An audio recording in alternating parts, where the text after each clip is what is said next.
There's a Nero inside every human, a reflection on power, praise, and pride.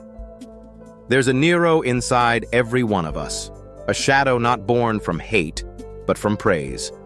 A part of us that thrives not on criticism, but on applause, not on truth, but on validation. At just 16, Nero rose to rule the greatest empire on earth, the Roman Empire. Yet in those early years, he was not a monster. He was a reformer. Guided by the philosopher Seneca and the general Burrus, the young emperor gave the voiceless a platform.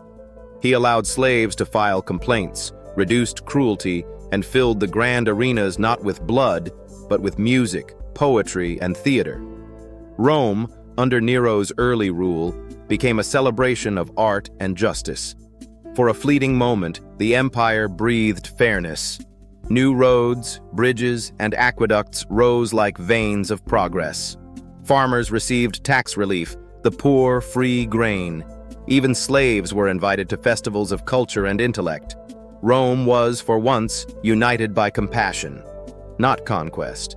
But then came Poppaea Sabina, and with her, the whispers of the court.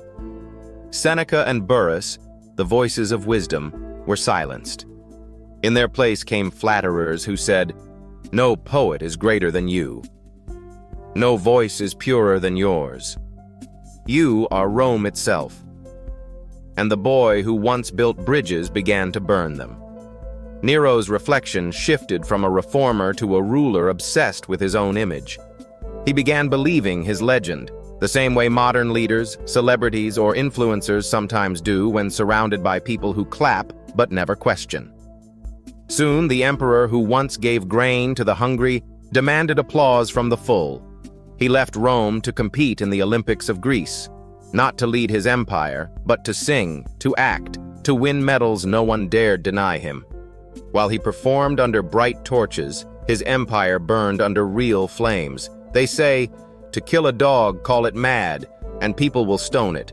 But to destroy a man, drown him in praise, and he'll destroy himself. Nero didn't fall by an assassin's blade. He was undone by admiration, intoxicated by flattery, and consumed by ego.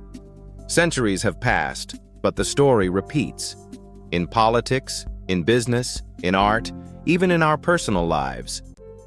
How many people have fallen not because they were hated, but because they were praised beyond truth?